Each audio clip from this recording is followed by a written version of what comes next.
Live from WTVO Rockford and your home team. Eyewitness News at 5 starts now. Friends and family of a sheriff's deputy killed on the job in 2019 are back in court. The man responsible for Jacob Keltner's death is set to be sentenced. Parents rally in Springfield against DCFS. The reason those in attendance want the family court system reformed. And the Artemis launch is scrubbed. What's next in NASA's attempt to return to the moon? Good evening, I'm Mimi Murphy. Eric is off tonight. Floyd Brown is sentenced to 55 years in prison for killing a sheriff's deputy at a Rockford hotel in 2019. Brown was found guilty of 8 charges, including second-degree murder in April. He, however, was found not guilty of first-degree murder.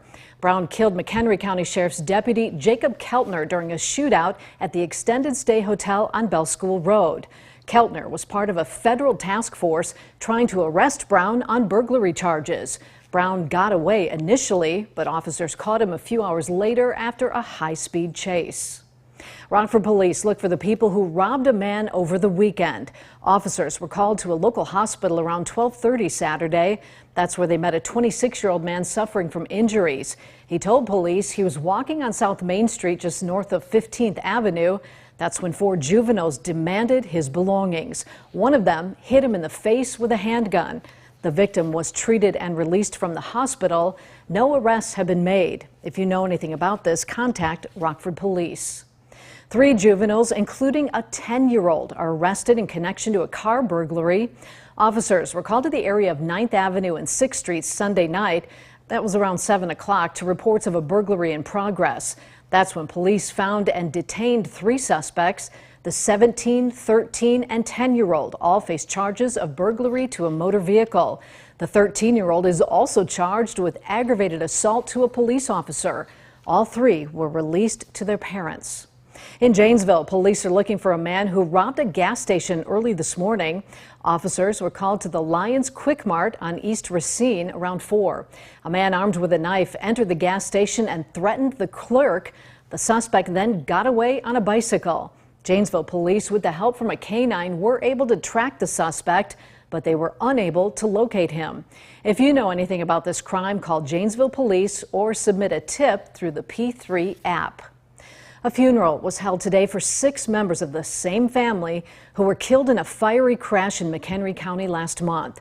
The Debose family from Rolling Meadows was on their way to Minnesota when they were hit by a wrong-way driver on I-90 near Hampshire.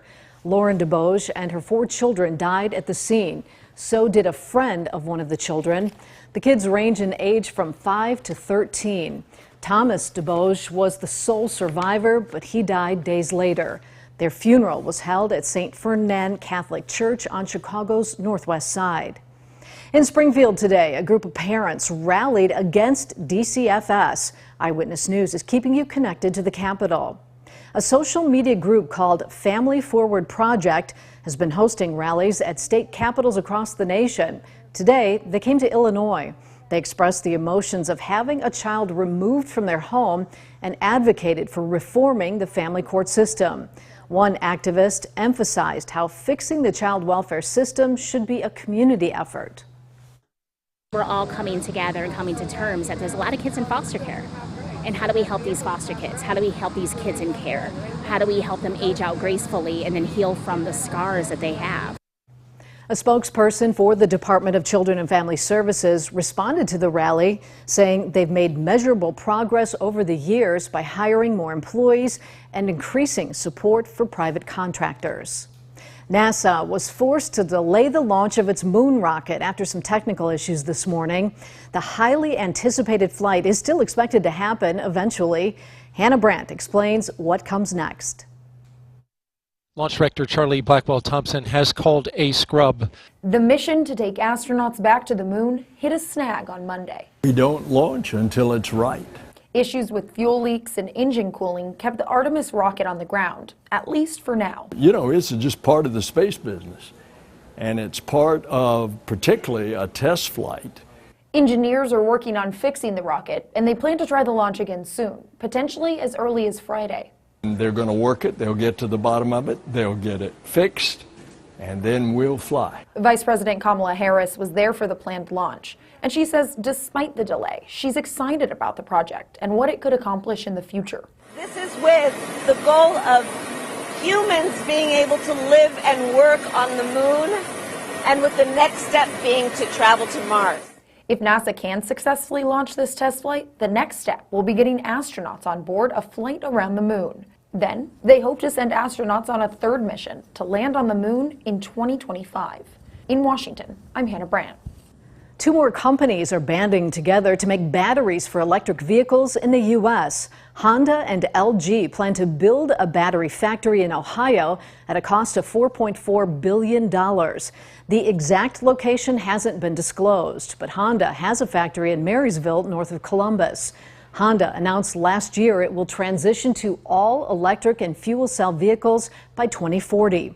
Tesla supplier Panasonic is making plans to build EV battery plants in Kansas and Oklahoma. Under President Biden's Inflation Reduction Act, at least half of an electric vehicle's battery must be made in the U.S. to qualify for a federal discount.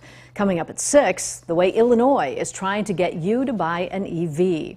Gas prices continue to fall in the Forest City as the average price of gas dropped 12 cents in the past week.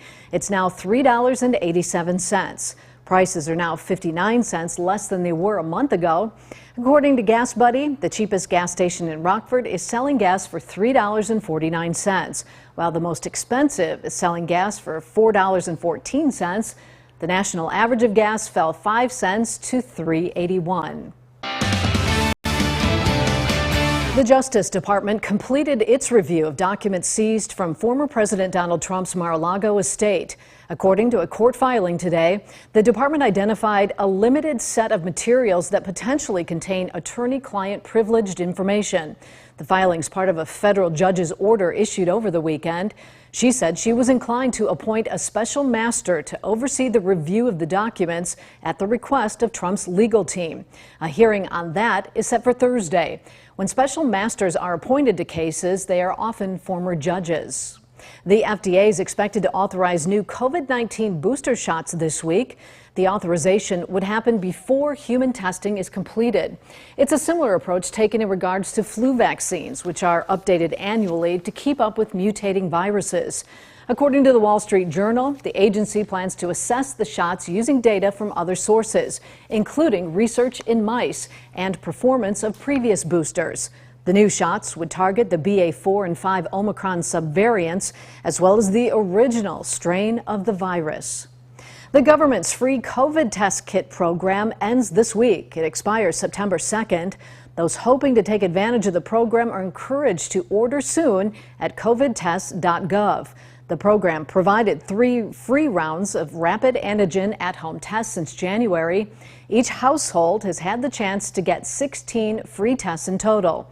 The government stockpile of the tests is being depleted, and officials want to have enough on hand in the event of a fall surge. A new report warns about an increasing amount of children swallowing small lithium batteries. According to the study published in the journal Pediatrics, visits to emergency rooms doubled from 2010 to 2019. On average, there was a battery-related emergency visit every 75 minutes among children under 18. Children under 5 were at highest risk, especially toddlers between the ages of 1 and 2. Swallowing a battery can lead to death and severe injuries, including burning the esophagus and vocal cords.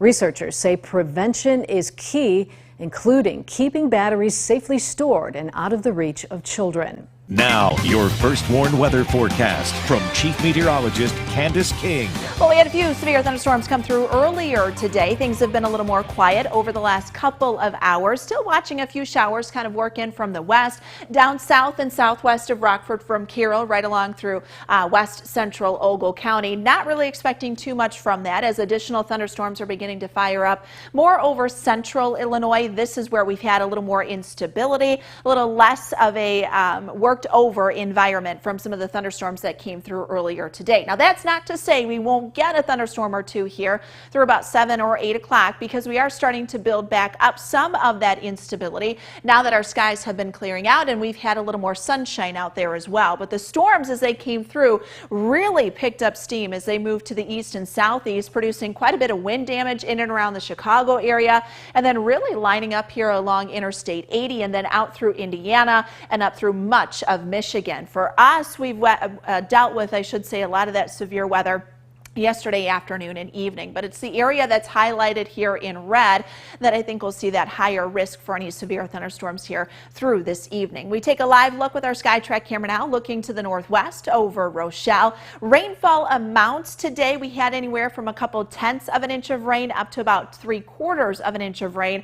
Our weather watcher Mike and Forreston checking in with that amount of rainfall. So another decent rain coming down with the thunderstorms earlier today, and that pushed our monthly rainfall total here up to 8.88 inches of rainfall. Actually, that should be inches, not feet. That would be a pretty significant amount of rain if that were to come down. But this actually puts us as the 5th wettest August month to date on record so far, actually in between 1972 and 1911. So pretty impressive. We may be able to hold on to that here as the end of the month is just a few days away. And really, July and August picked up quite a bit of rainfall as we had a decent surplus here, and really seeing that almost 5-inch surplus following the rain that we've had the last couple of days. This coming off of a couple of dry days during the end of spring, beginning of summer, and then a drier start to the year just in general, but a much better place from where we were this time last year. Now, it is still pretty muggy out there because our dew point temperatures are still in the 70s, so a little uncomfortable, but look at these numbers start to drop. That is a sign of things to come. That cold front working through now, actually bringing down that drier air. So that'll help rid us of some of that humidity here over the next several hours. 81, we've bumped that temperature back up to in Rockford. You're at 78 in Freeport, 80 in Monroe, 79 right now in Dixon, 79 also for our weather watcher Mike just north of Forreston, and again at about 3/4 of an inch of rain come down. Winds will shift around to the northwest through the night tonight. Temperatures in the low 60s. Tomorrow we start off with some sunshine, pretty comfortable for our Tuesday afternoon, upper 70s right around that 80-degree mark. Does get a little windy tomorrow, so winds will be coming in from the northwest, gusting at about 20 miles per hour. 50s tomorrow night, low 80s with that westerly wind coming in on Wednesday. So 62, that's where we head for the overnight tonight. Temperature tomorrow will make it up near 80 degrees, 83 on Wednesday, Thursday, 84 on Friday. So see the numbers go up. Still comfortable though, even though we're going to be warm. Maybe those overnight lows down into the 50s. Could see our next chance for rain, I think, come in. Small chance for that late Friday night, and then we'll hang on to a little bit here for our holiday weekend. Now sports with Sports Director Scott Lever. NIU's football team is counting down the hours to its season opener. It'll happen in prime time this Thursday night in DeKalb and against an in-state opponent. Reagan Holgate has more from DeKalb. NIU opens up their season with a Thursday night game against Eastern Illinois. Head coach Thomas Hammock told us earlier today that they have had their full focus on this game since last Tuesday, and he's confident his players know the game plan inside and out. You know, our kids are starting to feel that energy, and it's good. That competitive fire, that competitive nature of what it takes to get prepared for this first game has been good for us, especially the last couple of days. I think you're going to see a lot of guys, and I've said this in the past, just a lot of guys in similar positions, but performing at a much higher level, and I think that's going to be huge for us. And we also have a lot of depth on the D-line. There are guys who can come in and provide that spark. We have a lot of guys that are going to be in different spots, and I think that creates a challenge for defense. But we have the flexibility with our personnel to be in a lot of different formations, to be in a lot of different personnel sets, and to try to feature what guys do well. Coach Hammock continues to stress the depth of this team. They have the flexibility to be in a lot of those different formations to make them more dynamic as an offensive unit. So we can expect to see quite a few different playmakers out there come Thursday. That was Reagan Holgate reporting. The NIU Eastern game will kick off at 7 p.m. Thursday. It'll be the 39th time these two schools have met on the football field. The game will be shown on ESPN+. Candace will have a final look at weather in just a moment. But first, here's a look at what's to come on News Nation tonight. Tonight on Dan Abrams Live on News Nation. So many pundits and legal analysts seem convinced Donald Trump will now be indicted. But there was no indictment following the classified documents previously recovered this year. I say hold your horses. For some straight, sober, unbiased analysis of what could be coming, join us. That's tonight on Dan Abrams Live. Now here's Ashley with a look at Banfield. Thanks, Dan. Tonight on Banfield, Sly Stallone was there, so was Vanilla Ice. But how many others were in and out of Mar-a-Lago with top secret documents in the pool room? And how many might have been spies? Plus, 25 years after Paducah, Kentucky, the school shooter is up for parole. The girl he left in a wheelchair has some thoughts on that. She's on Banfield. That's all coming up tonight on the fastest growing cable news network in America, News Nation. It's available on the cable and satellite stations you see here, or you can head to newsnation.com. Keeping an eye on a couple of showers that continue to move across the area, while we do have a few severe thunderstorm warnings. Well, to the south of us, we'll continue to see a couple of light rain showers, maybe an isolated thunderstorm or two, but our overall severe risk staying on the lower end tonight. Temperatures will drop down into the low 60s, right around that 62-degree mark here for the night tonight. Tomorrow, we're up to 80 for the afternoon. Pretty comfortable as high pressure continues to build in. A couple nights back down into the 50s, low to mid 80s here as we look towards our Wednesday, Thursday, staying in the 80s through our holiday weekend. Thanks, Candace, and thanks for joining us. We'll see you again at 6.